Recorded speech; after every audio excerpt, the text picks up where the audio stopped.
ఇంకెన్నాళ్ళు రెంటింట్లో ఉంటాం? సొంత ఇంటి కలను నెరవేర్చుకుందాం. Suman TV biggest property expo October 18th, 19th HSCC Novotel Hyderabad. ఇప్పుడే ఫ్రీ ఎంట్రీ కోసం కాల్ చేయండి. నమస్తే, నేను విజయ్. హైదరాబాద్ పోలీసులు ఇటీవల పైరసీకి సంబంధించినటువంటి ఒక పెద్ద నెట్వర్క్ని చేస్ చేసి పట్టుకున్నారు.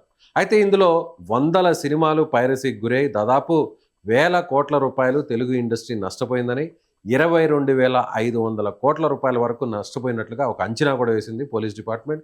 ఇండస్ట్రీ కూడా అందుకు ఒప్పుకుంది. అయితే ఇండస్ట్రీకి సంబంధించినటువంటి ప్రముఖులందరూ కూడా పోలీసులతో సమావేశమయ్యారు, పోలీస్ బాస్తో కూడా మాట్లాడారు. అయితే దీని వెనక అందరూ కూడా షాక్ అయ్యేటువంటి అంశాలు ఉన్నాయి.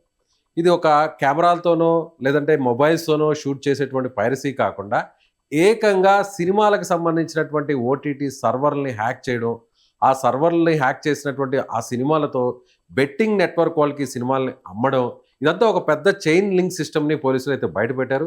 అసలు ఇండస్ట్రీ దీని గురించి ఏమనుకుంటుంది, ఇంకా పైరసీ భూతాన్ని పూర్తి స్థాయిలో పెకిలించాలంటే ఎలాంటి చర్యలు అవసరం, దీని గురించి మాట్లాడదాం. మనతో పాటున్నారు నిర్మాత, సినీ విశ్లేషకులు నట్టికుమార్ గారు. నమస్తే నట్టికుమార్ గారు. నమస్తే. సో పోలీసులు పట్టుకున్నటువంటి ర్యాకెట్ చూస్తే ఏమనిపిస్తుంది? ఇన్ని వేల కోట్లు సినిమా ఇండస్ట్రీ నష్టపోయింది అంటుంటే అవునంటారా? 100% అవుననే చెప్పారండి. అవుననే చెప్పాలి. ఈ తెలంగాణ పోలీసులు ఏదైతే సివి ఆనంద్ గారు అవ్వచ్చు, మొత్తం టోటల్ గా డిపార్ట్మెంట్ కి హ్యాట్సాప్ చెప్పాలి, ధన్యవాదాలు చెప్పాలి. అసలు ఒక నెట్వర్క్ ని చేయడం అనేది అసలు చాలా కష్టం. అలాంటిది ఆ నెట్వర్క్ ని చేసి చాలా పెద్ద ముఠాన్ని పట్టుకున్నారు. ఇంకా కొంతమంది ఐబొమ్మ ముఠా దొరకట్లేదని వాళ్ళ కోసం ఎదుగుతున్నారు, నిర్వాహకుల కోసం. ఓకే, ఏది ఏమైనా చాలా పెద్ద విజయం ఇది. నేను ఇప్పుడు కాదండి, మా ఇంట్లోనే ఉన్నారు దొంగలు అని నేను చెప్తున్నా. బయట లేరు అని చెప్తున్నా. నేను ఇంట్లోనే ఉన్నారు దొంగలు అని చెప్పాను. అది ఓటీటీ వాళ్ళు అవ్వచ్చు, లేకపోతే క్యూబ్ వాళ్ళు అవ్వచ్చు, యుఎఫ్ఓ వాళ్ళు అవ్వచ్చు, పిఎస్డి వాళ్ళు అవ్వచ్చు, లేకపోతే డిఏలో నుంచి అవ్వచ్చు, లేకపోతే సెన్సార్లో నుంచి అవ్వచ్చు. అంటే ప్రోడక్ట్ అంత హెచ్డి క్వాలిటీ వస్తుంది, అక్కడెక్కడి నుంచో మన క్వాలిటీ మిస్ అవుతుంది. అంటే మన దగ్గర కంటెంట్ లోడ్ మిస్ అవుతుంది అని నేను ఫస్ట్ నుంచి చెప్తున్నాను. ఇది ఫస్ట్ నుంచి చెప్తున్నాను.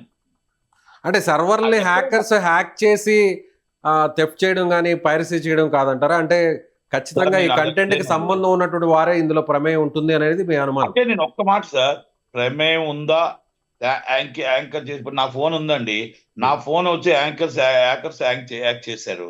అది పట్టుకెళ్తుంటే ఇన్ని సినిమాలు, ఇన్ని వేల సినిమాలు ఏం చేస్తున్నామండి మనం? దీనికి ఎక్కడో దగ్గర అడ్డుకట్టు పడాలి, దీనికి ఎక్కడో దగ్గర సెక్యూరిటీ అనే దాన్ని పెంచాలి, ఎన్క్రిప్ట్ మరింత పెంచాలి. దానికి ఇప్పుడు ఛాంబర్లో ఎలా ఉంటుందంటే, కౌన్సిల్లో ఎలా ఉంటుందంటే, కౌన్సిల్ జాయింట్ సెక్రటరీ నేను. కౌన్సిల్ ఎవరు ఈ సినిమా అయిపోయిన తర్వాత వాళ్ళు పట్టించుకోరు. మా దాంట్లో 3 గ్రూపులు అయిపోయి ఎవరు పట్టించుకోరు సార్. మన సినిమాని మనం ప్రేమిస్తున్నాం, కానీ మన ఇండస్ట్రీ ప్రేమించట్లేదు. ఇండస్ట్రీ అంటే ఏంటో తెలుసా? ఈ ఛాంబర్. ఇండస్ట్రీ అంటే కౌన్సిల్. ఇండస్ట్రీ అంటే 10 మంది కలిపి, ఎవరికి వాళ్ళకి ఈగోలు, ఎవరికి వాళ్ళకి స్వార్థం. ఈ రోజు దిల్ రాజు గారు వాళ్ళు వచ్చారు. ఇంతకుముందు దిల్ రాజు గారు మరి ఎందుకు ఆ ప్రాబ్లం అయినప్పుడు రాలేదు? నేను ఇదే మాట నేనంటే దిల్ రాజు గారు ఫీల్ అయ్యారు. మేము కన్నతల్లి లాంటి సినిమాని మేము తప్పు చేస్తామని. మీరు తప్పు చేశారని చెప్పలేదు దిల్ రాజు గారు, మీరు తప్పు చేశారని నేను చెప్పలేదు. ఏమని చెప్పానంటే, ఏమండి మన ఇంటికాడి దొంగలే మనకు తప్పు చేస్తున్నారు. మన ఇంట్లో మనం ఎక్కడైతే ఏ డిఏలోనో ఎక్కడో కాడ మీ కంటెంట్ ఈజ్ మిస్సింగ్ అంటే, మన దగ్గర అసిస్టెంట్ డైరెక్టరో, లేకపోతే ఇంకొకలో, లేకపోతే ఒక ప్రొడక్షన్ బాయో, లేకపోతే తీసుకెళ్లిన వాళ్ళో, తీసుకొస్తున్న వాళ్ళో, మనతో నమ్ముకున్న వాళ్ళో, మన నమ్మిన మనసులో మన కోసం దొంగతనం జరుగుతుందంటే మన కోసం బాగా రెక్కి నిర్వహించి చేస్తారు అని చెప్పాను. ఇది నేను ఆయన అపార్థం చేసుకుంటే నేనేం చేయాలి? ఇప్పుడు ఎవరో యాంకర్ వచ్చి దాని దిల్ రాజు గారే చేసి ఉంటారు అని ఎవరో యాంకర్ పైన పెడితే నేను మాట్లాడిన మాటలు కూడా వినాలి కదా. నేను మాట్లాడిన మాటలు వినాలి కదా, తీసి ఆ ఛానల్లో తీసి వినాలి కదా. దిల్ రాజు గారే చేసి ఉంటారు నేను ఎందుకు అంటాను? దిల్ రాజు గారు మీ సినిమాని పైరసీ జరగడంలో మన సినిమా ఇండస్ట్రీలో ప్రమేయం ఉంది. సినిమా ఇండస్ట్రీ అంటే నట్టుకుమారు, దిల్ రాజు గారు కాదు. సినిమా ఇండస్ట్రీలో బాయ్ నుంచి అప్ టు ఫినిషింగ్ దాకా ఆ ప్రోడక్ట్ ఎవరు తీసుకెళ్తున్నారు, ఆ కంటెంట్ ఎక్కడ వెళ్తుంది, ఆ పెన్ డ్రైవ్ ఎలాగెళ్తుంది, మనం ఎందుకు తీసుకెళ్తాం, మీకు తెలియదా, నాకు తెలియదా? ఇవన్నీ మనం అది మాట్లాడాను. ఇప్పుడు ఈ సినిమా అయిపోతే మర్చిపోతారు, ఈ సినిమా అయిపోతే మర్చిపోతారు. ఇది కాదండి. కానీ ఈరోజు కానీ కానీ పోలీసులకి టూ డేస్ బ్యాక్ చిరంజీవి గారు, దిల్ రాజు గారు, అలాగే నాగార్జున గారు, హీరో నాని వీళ్ళందరూ కూడా పోలీసు అధికారులతో సమావేశమయ్యారు. ఒక సొల్యూషన్ ఏమన్నా తీసుకొచ్చే ప్రయత్నం ఏమైనా జరగబోతుందా? ఏమండి, ఒకటి ఎంత చేసినా, ఎన్ని సీసీ కెమెరాలు పెట్టినా, ఎంత సెక్యూరిటీ పెట్టినా, మన ఇంట్లోనే దొంగలు ఉన్నప్పుడు సీసీ కెమెరాలు ఎందుకు పనికొస్తాయి? మరి ఆ సిస్టమ్ ని కొంచెం స్ట్రాంగ్ గా చేసుకోవాలి కదా. సిస్టమ్ ని మనం ఎందుకు అంత స్ట్రాంగ్ గా చేసుకోకూడదు? ఇప్పుడు మన సినిమా ఉందండి. ఓకే నట్టికుమార్ గారు, మీరు చెప్పింది సమంజసమే. ఇప్పుడు వాళ్ళ పాయింట్ ఆఫ్ వ్యూలో కూడా నేను మాట్లాడుతున్నాను.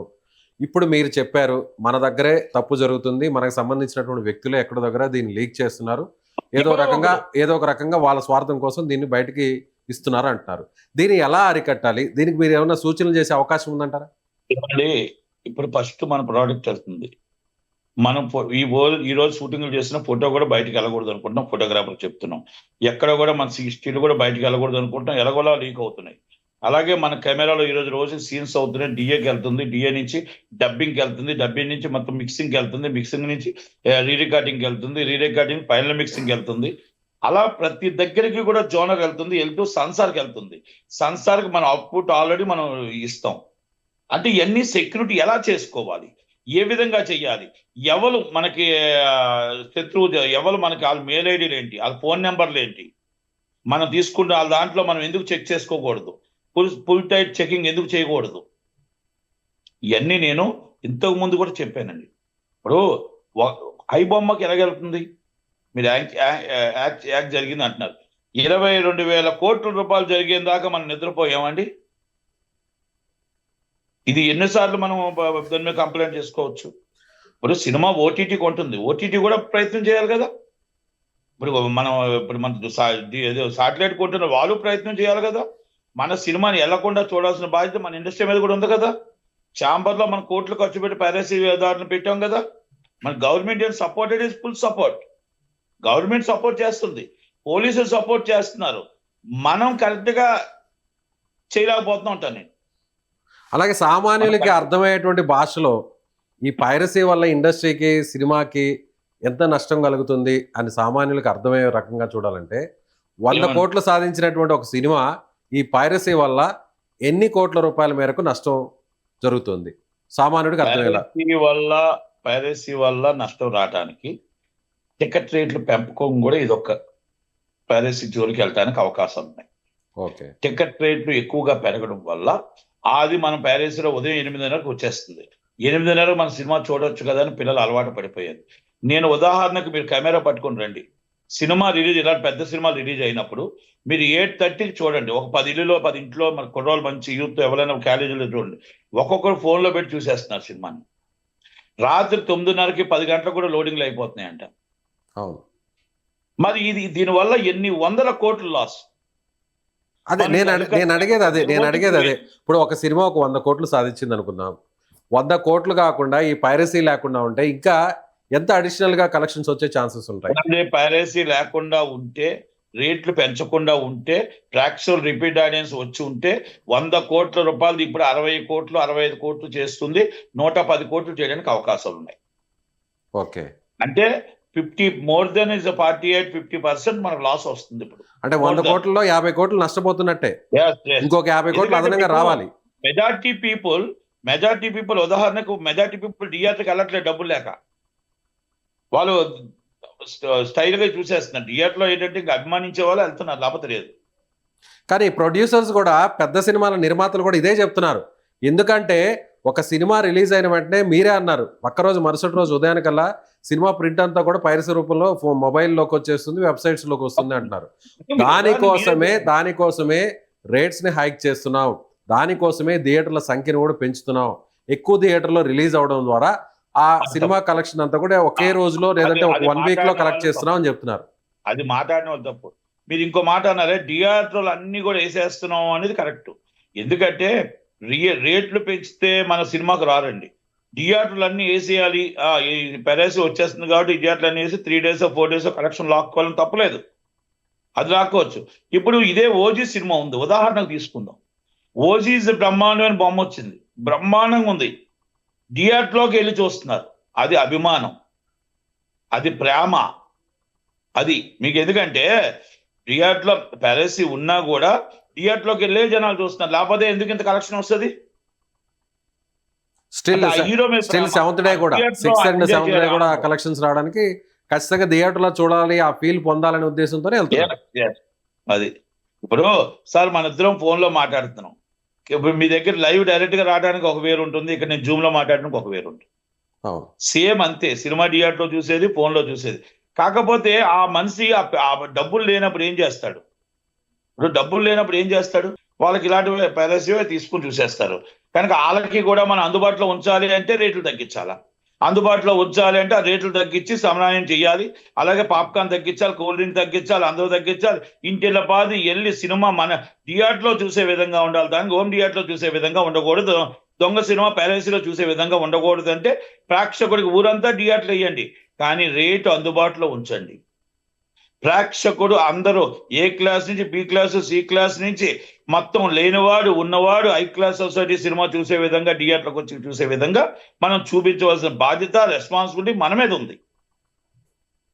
అవునా కదండి? చెప్పండి. అవన్నీ మనం తప్పు చేసి వాళ్ళు తప్పు చేసి వీళ్ళు తప్పు చేశారంటే ఎలా? సో పరోక్షంగా ఇండస్ట్రీ వాళ్ళకి సహకారం అందిస్తుంది. మరి అంతే కదండి. మీరు రేటు పెంచుతుంటే ఎలాగెళ్తారు? పక్కదారి పడతారు. ఇప్పుడు మన యువతను ఎవరు పాడు చేస్తున్నారు? మనమే పాడు చేస్తున్నాం. యువత పక్కదారి పడుతున్నారు అంటే, నేను ఇప్పుడు మన ఉదాహరణకి మనం ఈరోజు ఏం చేస్తున్నాం? రేట్లు పెంచుతున్నాం, లేకపోతే ఇంకోటి పెంచుతున్నాం. అక్కడ ఇన్కమ్ ఎంత ఉంది?